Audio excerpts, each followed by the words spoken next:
Our next speaker, Kip Brewer, is the Executive Director of Project CU, a vocational center in St. Louis, Missouri. He's also a director and member of the board of Coalition for the Preservation of Employment Choice. So it's a pleasure to introduce you to my friend, Kip Brewer. Well, Hugo, thank you so much. And I appreciate your invitation and the board's invitation to have me here. I just wanted to say that, listening to Jill's presentation, really a fantastic presentation. And what I'm about to do may seem somewhat counterintuitive because all of these programs and advocacy operations overlap so much.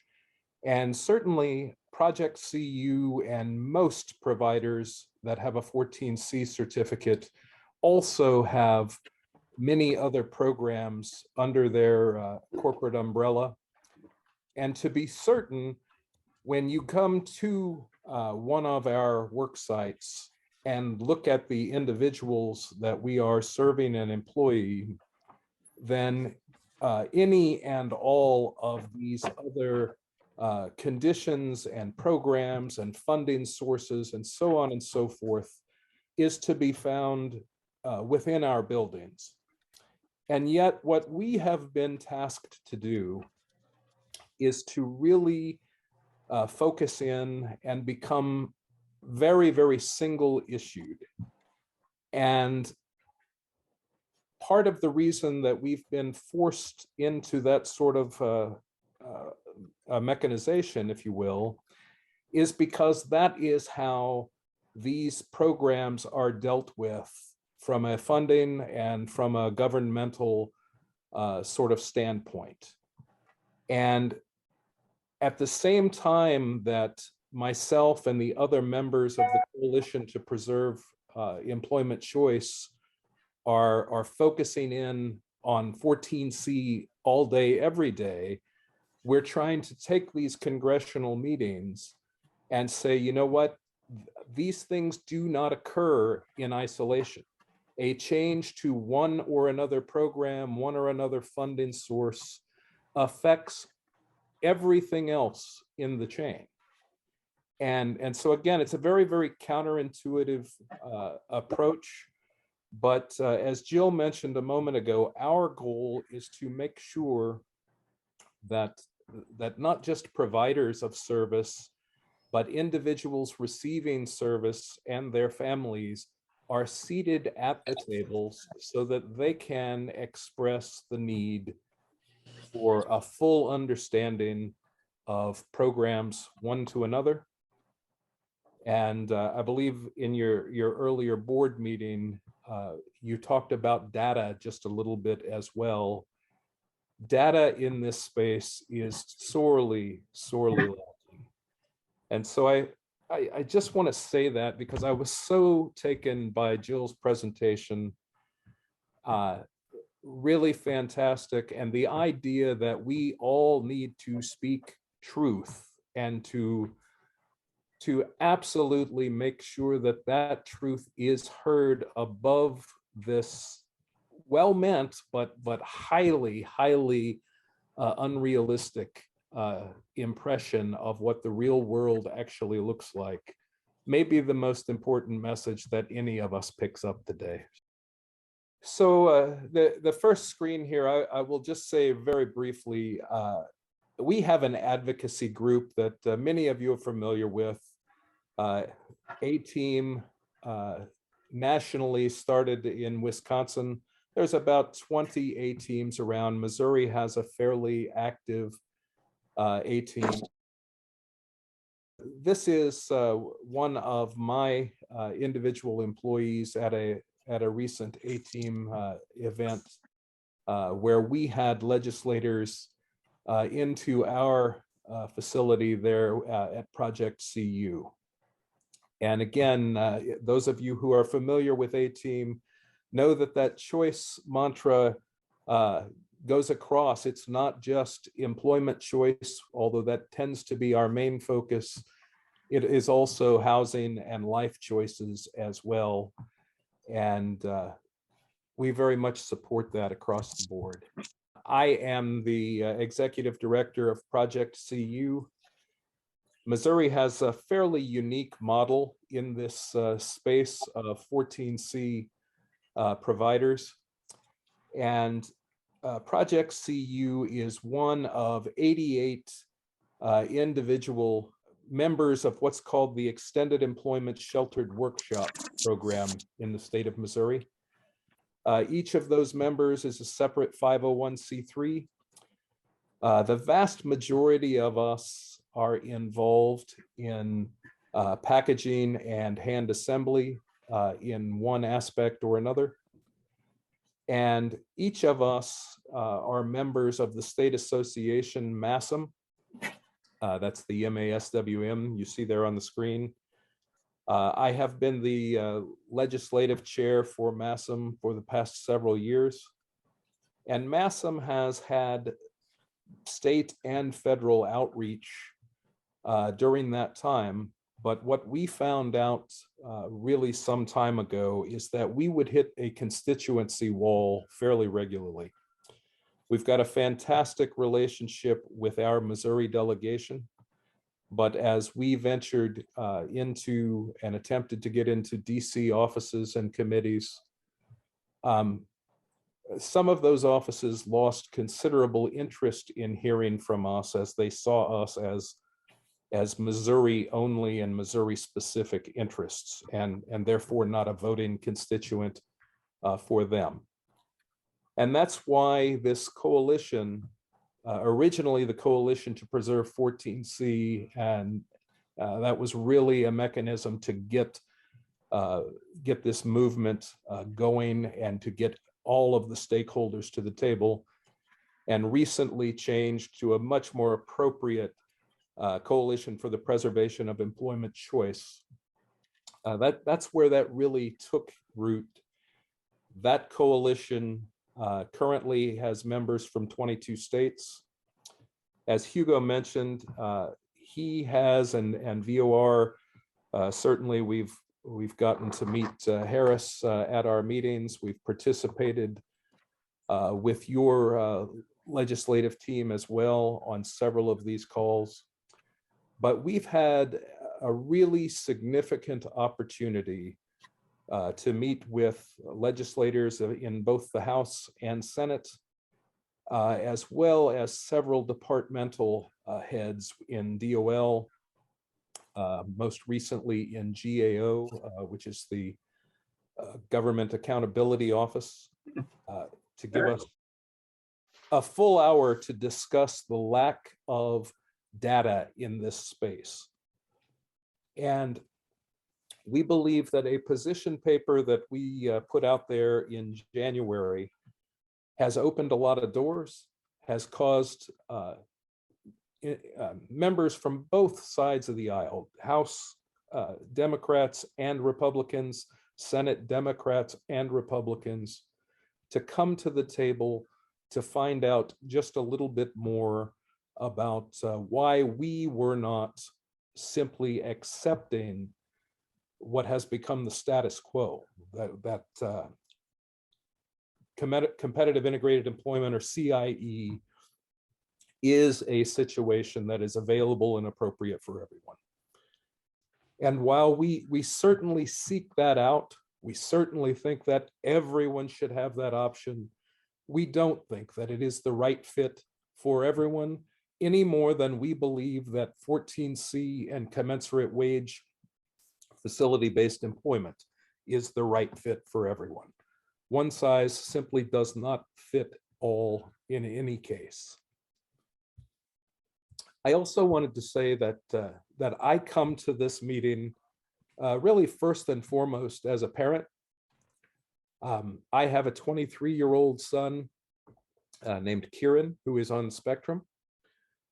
My wife and I went through the same situation that many of you went through as parents and caregivers. When this situation occurred and Kieran was born, we were not prepared for that as even being a possibility. And certainly we were not prepared for what services might be needed, or even the fact that those services were in fact available. So I just want to say again that we are all in this together, despite the fact that the coalition and MASM and even I myself as the director of project tend to be singularly focused. If I could, I'd like to share a little bit of a video here in a moment that will introduce you to what a sheltered workshop looks like. In this case, it is Project CU. But before I show that video, I'd like to talk just a little bit more about the Missouri model, and I do that very pointedly. Missouri is different in several ways than the national model. Missouri is one of only 3 states that is not a Medicaid-funded program. Missouri is organized under the Missouri Department of Education, under their special education division, and the funding stream for Missouri's extended employment program comes from the general fund in the state of Missouri. That means several things. It means it is significantly lower funded than many like Medicaid programs around the country. And what that led to were a couple of things. In 1969, Missouri came up with a county-based taxing entity known colloquially here as a Senate Bill 40 board.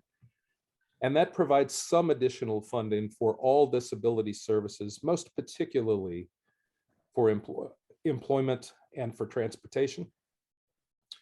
And what that meant is that each of us, the 88 of us here in Missouri, needed to be somewhat self-sufficient, significantly self-sufficient as small businesses. And that put us in a position where in all of these communities across the state, we were an important economic driver. And virtually every elected official in the state of Missouri has what they consider a local sheltered workshop. And we'll go into that term in a minute. I use the word sheltered workshop, even though it has been vilified really across the country. But here in Missouri, that word is still something that is an acceptable verbiage.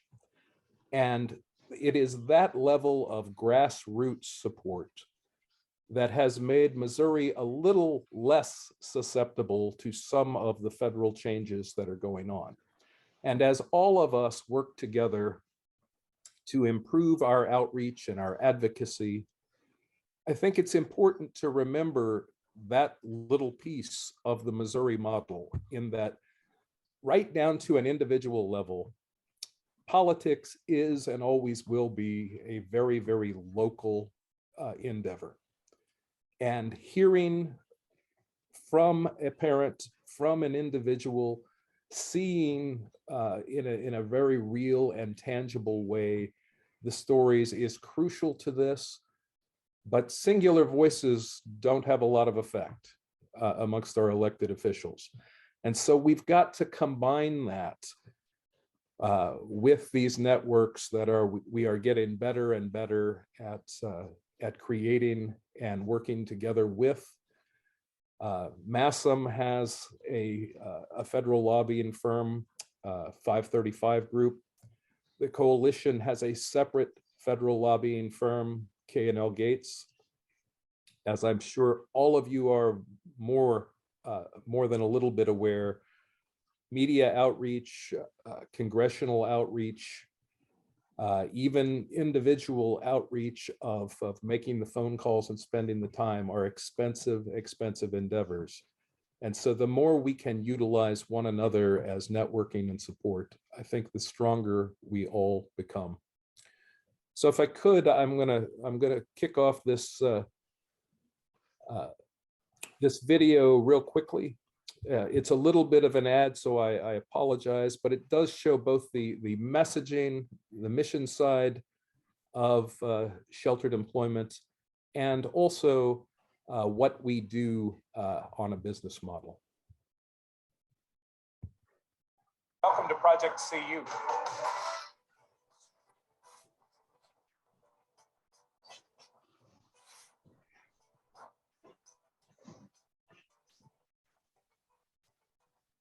Imagine being a parent of a newborn baby.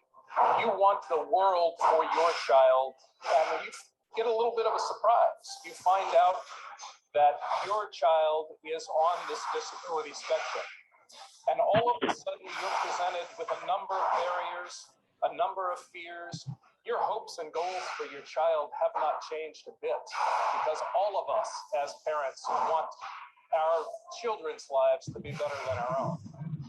And for many of these families, they reached a void after high school. The children's workshop at Project CU enables them to do is to find a good, solid footing to begin an employment career, to learn and hone those skills, and to get better and better at what they do to reach their maximum potential, whatever that is.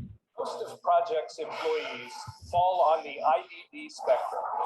IDD is intellectual and developmental disabilities. Is that all right? Can we go back to CPS?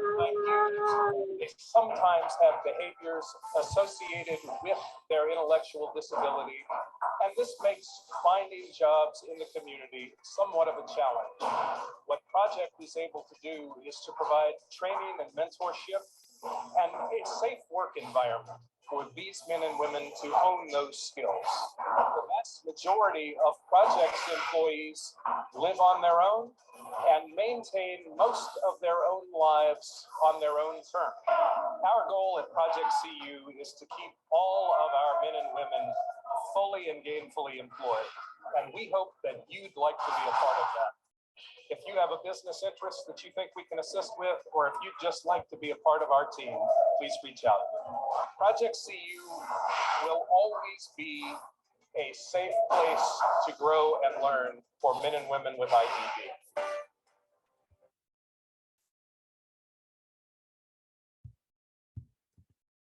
So again, that's got a little bit of an ad component, but the mission side of providing an opportunity, as well as the vast array of employment skills and training that we do, is really something that needs to be better understood by elected officials. The staff that I have at Project CU and that others have in their facilities is highly trained to be able to handle and to assist with some of these behaviors, to be able to handle and assist with the basic needs of an individual, whether that's a pharmaceutical need, whether that's a need in a toiletry issue, whether that's a need in their consuming or preparing their meals during a break time or during lunch. We're also able to help and affect the transportation and housing and benefits side for these men and women. And what we see very, very regularly is that the wages earned by men and women at our facilities is most definitely affecting their other earning potential from other benefit programs, whether that's SSI and SSDI, whether that's a food stamp program or a housing allowance. And very frequently that causes individuals and their caregivers to ask for a reduction in the number of hours that they work. And all of these things together, we try to bring to a legislator's attention so that they understand there simply isn't a one-size-fits-all to any of these programs or to any of the individuals involved in these programs. I know that most of you are familiar with that 14C program, but the Fair Labor Standards Act was created in 1938. Often the term that you will have heard, of course, is sheltered workshop, but sheltered workshop, or the term facility-based employment, has really become vilified in the national perspective. Those terms that once upon a time meant this is a safe environment for my child to grow and learn have suddenly been perverted to mean a segregated environment and to mean a lack of inclusion. You've heard a little bit already today, and I'm sure have talked for a long time about the Olmsted decision back in '99. And some of this inclusion concept led up to Olmsted and certainly stems from the Olmsted decision. But Olmsted very clearly stated that choice was a part of this, and that unnecessary segregation and facility-based services were to be eliminated. It in no way said that all such services and programs should be eliminated, and it certainly did not say that choice should not be included in that equation. On this pertinent information, Missouri Senate Bill 52 and Senate Bill 40 are what I referenced very quickly in talking about the Missouri model. But a little bit later in this calendar, the ADA came in 1990. And that's another topic that we would like to discuss with regard to Section 14C. The ADA lists a variety of different, more physical accommodation possibilities for much of the disability spectrum. Men and women with IDD really do not have such a physical accommodation that readily assists them, particularly as they move forward into any sort of an employment career. And the coalition, and in its white paper, attempted to make the case that the commensurate sliding scale provided by Section 14C was such an accommodation, much in the same way as physical accommodations are in some of these, for some of these other disabilities. For those of you who may not be familiar with the mechanics of the commensurate sliding scale, they are a scale based upon an individual's productivity level. That productivity level can be changed directly due to the disability. It can be changed due to the way that an individual is capable of focusing or some of the other behaviors involved in that. It can even be changed by the pharmaceutical usage of an individual. But all of those things together mean that the men and women that we serve and employ have a significantly lower productivity rate than is generally accepted in the marketplace for competitive integrated employment. In the state of Missouri, for example, men and women earning a commensurate wage average 29% of that standard productivity rate. And so when we talk about real world solutions, what we try to explain is that the marketplace, the competitive employer, is not prepared to pay a full minimum wage to an individual producing at those extremely low productivity rates.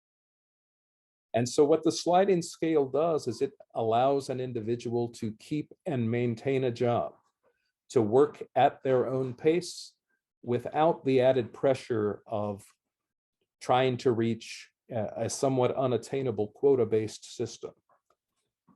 Many of our employees speak regularly about an anxiety in trying to approach a competitive integrated job, and those who have made that attempt frequently come back to us not because they're unable to do the job at some level of productivity, but because they feel that added anxiety and pressure to keep up when they do not feel capable.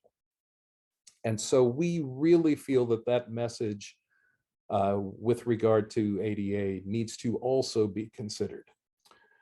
What we are generally confronted with on a national basis by our opponents are two pieces. It is the facility-based aspect of the majority of our programs, and that is seen as counter to the current movement for inclusion, and that somehow the commensurate sliding scale needs to go into a one-size-fits-all minimum wage approach. Many times you hear the phrase that the same work and the same pay. But again, when you're working at 10 or 15 or 20%, 30% of what another individual is making, then you're really not producing the same work. The real life effect of that is that our individuals are left out of the competitive marketplace and often are the first individuals let go when they have been successful in finding that sort of a job. The last piece of legislation that I've got on this particular slide is the WIOA of 2014. Many of you will know that it was just discussed in the House, and we believe that the Senate will be taking up reauthorization of that legislation during the next session. But the WIOA regs created a section 511 of WIOA, which now mandates that every single individual participating in a commensurate wage program needs to receive a training and all of the materials at least annually to move into competitive integrated employment and begin that process if they so choose. Missouri was an early state to become compliant with WIOA. We do 2 annual trainings each year at all of our facilities. That is in partnership with Missouri's Vocational Rehabilitation Department. And despite all of our individuals going through these annual trainings, less than 3% of the individuals involved in sheltered employment in the state of Missouri opt to take advantage and to make an attempt at competitive integrated employment. The clear messaging there is that the men and women working in these facilities are comfortable, that they enjoy their jobs, and they do feel fulfilled by the programs that they are now participating in. So that's messaging that we hope to get out there. Missouri also has been very influential in getting the WIOA regs a little better understood so that choice is a component of closing a VR case. Many of you and in many other states will know that state by state VRs look at that regulation very differently. And in many states, WIOA provides a clear barrier for that individual until they reach their 25th birthday. So I think that's another place where all of us can really work on similar and focused mentality and approach to our legislative efforts. Recently, several other things have come into play. In September of 2020, the U.S. Civil Rights Commission, which is on paper a bipartisan commission to look at civil rights on a variety of different issues, came up with a finding that the commensurate sliding scale and that that 14C facility-based employment was in violation of an individual's civil rights. And of the recent findings and legislation, that's really one of the more damning pieces that we have to deal with on a daily basis. So if you can imagine, every office that we go into, and I don't mean that this is how we literally start a conversation, but the conversation begins somewhat by saying, please disregard that civil rights finding, because we'd like to talk to you about a program that is terribly important for a group of individuals with significant intellectual and developmental disabilities. Both of those are very, very factual statements. That Commission on Civil Rights reports has caused some of our business partners to shy away from working with us. And it has caused even more of our business partners to shy away from being in the spotlight when they do work with us and provide us with meaningful jobs and labor for our workforce.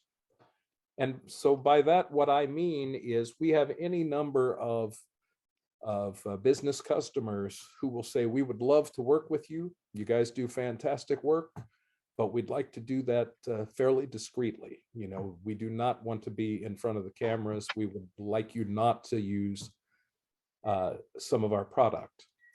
And so all of this, in one way or another, is an image issue. We need to speak very clearly to say that there are benefits being gained by individuals involved in this program. We need to speak very clearly in saying that changes and certainly elimination of this program does not benefit these men and women. The ending of one program, for example, does not mean a higher level of completion or even utilization of another program. It simply means that there are fewer options and choices in the menu space for each individual. I'd also like to walk you through the transformation to competitive employment and how legislation is sometimes taking on a life of its own. So that Transformation Act has been brought up in each of the last several congressional sessions. And in a nutshell, the Transformation Act has about a 5-year phase out of the 14C commensurate wage program. And during that 5-year phase out, there would be higher and higher wages attached until everyone was making a full minimum wage. At the end of that phase out, and even during that period, 14C certificates would no longer be awarded to individual businesses, and eventually the program would be killed off. That bill has never been able to move forward through the legislative process. So what occurred in Build Back Better was that a good portion of that language was placed into the Build Back Better Act. And in that instance, because of the Byrd rule in the Senate, they were not able to phase out a federal regulation in the Build Back Better plan. But what they did was they offered grant monies to individual states to phase out that program one by one. Once again, as a legislative piece, that bill failed to pass through with that language.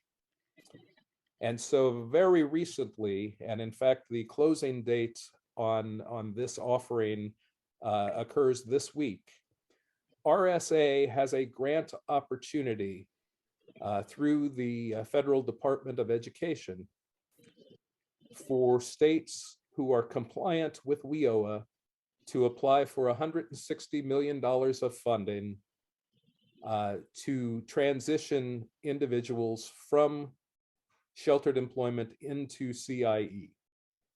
And so what I'm trying to use as an example here is that as we take on each of these battles, whether this is 14C in employment or whether this is any one of another of the issues that we will, as various groups, take on legislatively.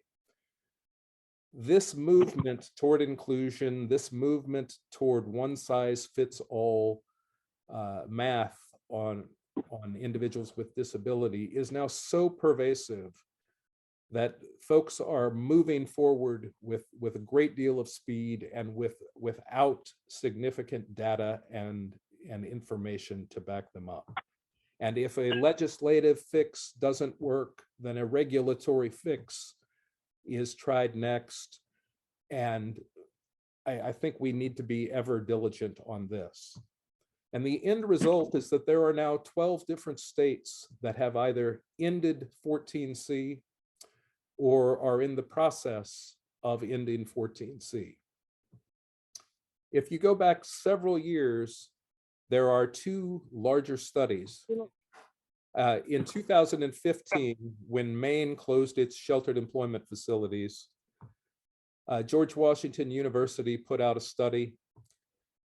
A couple of years later, Mathematica put out an additional study, and both of those studies showed very clearly that the transition from sheltered employment into competitive integrated employment was fraught with challenges for the individuals, and that a vast number of individuals were not successful in making that transition.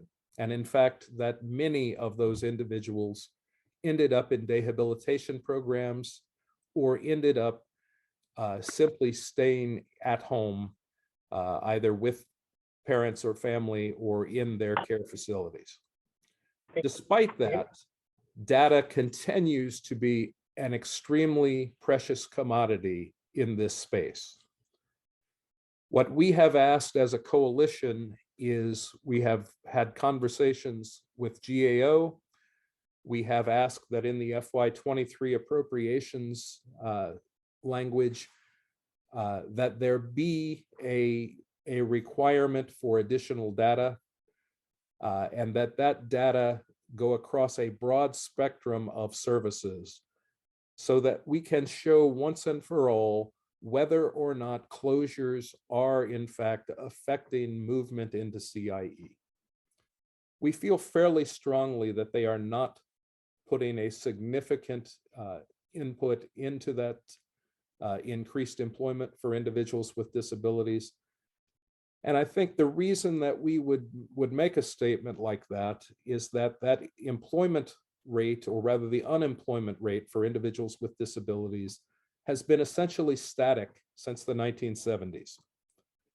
During that time, sheltered employment in the United States has dropped from a high of nearly 450,000 individuals involved in the program to now just over 150,000 individuals involved in the program. Despite that influx of 300,000 men and women no longer involved in 14C and commensurate wage employment, that employment data has remained static. So what happened to those 300,000 men and women? That seems to be the obvious question, seems to be the question that we'd certainly like an answer to, and that's where we're spending a lot of our time trying to make that sort of information available. The position paper that was put out by the coalition in January, in the last 3.5 months, has now garnered more than 80 individual meetings. And we hope that we are beginning to see a little bit of movement, if only to acknowledge that there is not a clear-cut end game that is a successful outcome for everyone involved in these programs. Ultimately, that's the goal that we have to take right now, is that we need to make sure that whatever exists for the next 60 years is something that can accommodate the needs of all of the individuals, and as we've already talked today, a growing number of individuals with IDD and severe autism. My hope here, certainly not nearly as detailed with statistics, but my hope here was to make sure that everyone with VOR understood the predicament that 14C is currently in, understood that you have partners with the coalition, with MASM. Again, we've had wonderful conversations with Hugo and really been part of some great conversations with legislators together. But we need really a much more grassroots movement to this. We're working with A-Team, we're working with groups like Access, but I think the more we can all put our shoulders together and push in the same direction, I think that's our best opportunity for successful outcomes. All of my contact information is here on this slide. I certainly welcome both questions here and any additional questions that you might wish to give. And I would certainly offer an invitation to any of you that would like to sit in from time to time on our coalition calls. They happen twice a month on a Thursday. And you know, we certainly want to make sure that any of you whose family members are involved in commensurate wage employment are aware of this resource. Thank you for the time, Hugo. This Yeah. is actually Lynn Arizini. I'm not techie enough to figure out how to put my name on there. That's okay. So I'm from Connecticut, and it's more of a comment, or I think, but my son has autism and is working as an artisan in Connecticut in a wonderful program called East Street Arts. And this is a way, I think, to maybe sometimes get around some of these laws. I'm not sure, but he gets paid when he makes a sale on an item. He canes chairs, he creates artwork. And of course, not everybody can do that kind of thing. He gets a lot of help on it, and his progress is slow, but every once in a while he gets a little paycheck. And it seems like this method fits in with what the government's pushing, but I just want to make sure it fits in with those kind of rules from the government has now that you're fighting to make more inclusive. So the quick answer is yes, it does. When you are with programs that are either seen as community-based programs and businesses, or if you are in a voluntary situation, all of those things are seen as productive. I'm hoping, I don't know the program specifically that you're speaking of, I'm hoping that he has some staffing that is available to him. Yes, he does. It's a program where there's staff and disabled individuals. It's run by the Marrakesh Agency. It's been running since the 70s. And I think the people who started it had the idea that they didn't want to have anybody try to shut them down if they were a workshop or whatever. So they made it that, you know, my son's name is on the receipt. When he sells an item, he gets the money for it. But since he's a slow worker, you know, the checks come in very sporadically and they're not very big, but he feels very good about it and loves what he's doing. And, you know, there's just another way maybe to fit into the system and still get the needs met of someone, you know, like my son. And I would very much agree. And I think many of us are looking at a variety of alternative moments. But if I may, just for a moment, play devil's advocate, if you were to take his eventual earnings and place that on an hourly sort of calculation, almost certainly for most individuals, that would be a sub minimum wage. Mm-hmm. And I suppose that's the issue that I have, not with the program. And again, Right. I applaud the innovation, but with the concept that because we call this by a different name, because we use a slightly different model of calculation, that we're going to accept less than minimum wage for volunteering or less than minimum wage for a program such as this, but that a commensurate sliding scale or a piece rate production job is somehow an evil predicament. Mm.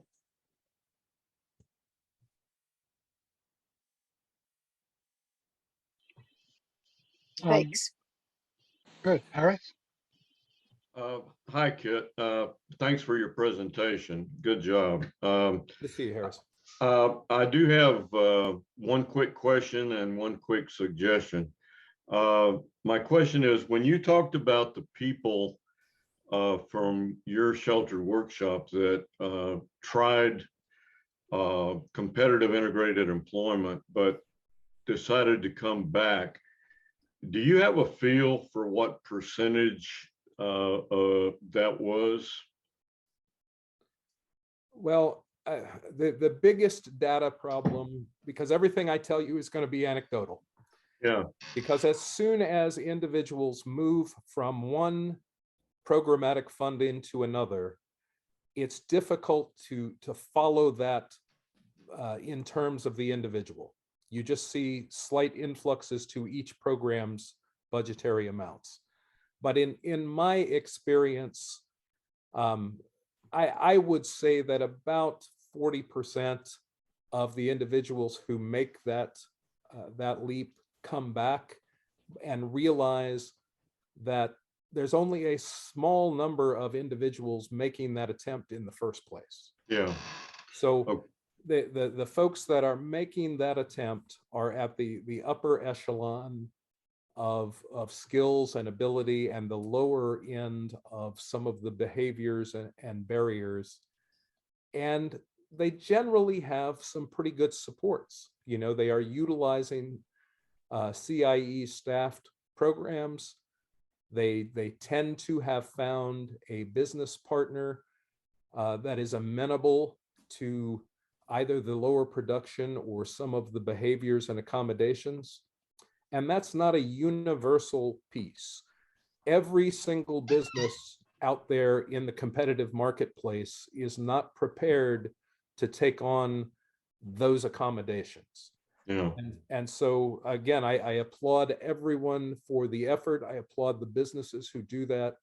But the idea that this is a universal statement and that 150,000 men and women can suddenly transition from one approach to another is a rather euphemistic component. Yeah. The only other thing, when you were talking about that, a word came to mind, and I think it might be a good word for us to use in the future for those people who go out and then come back. And that word is overwhelmed. It sounds like they are just simply saturated. They're overwhelmed with the environment. And so based on the way you describe that, I think I'm going to probably start using the word overwhelmed or saturated in the future. And I think your example was good. Thank you. No, thank you, Harris. You know, I would mention as well that we consider in our workspace, men and women are working with their peers. And when some of our individuals move into the competitive environment, they are often isolated in that environment. And so while one calculation says this individual is now amongst however many non-disabled counterparts, when you look at that in microcosm and you look at the break room of that individual business, frequently that individual is sitting at a table by themselves, somewhat isolated, and they no longer have that peer relationship and social component to their workplace. And I think for most of us, that's a part of it. Certainly I go to work because I like my job and I do enjoy getting a paycheck, but I would not continue to go to work at a business in which I was uncomfortable or did not feel like I was included. And I think that's true for the men and women that we serve and employ as well. Kit, thank you so much for speaking today. I hope someday that in addition to these bills to promote competitive integrated employment, we have bills that are promoting sheltered workshops and 14C programs. because they are vital. We need a full spectrum of services. We need a full spectrum of employment opportunities. Thank you once again.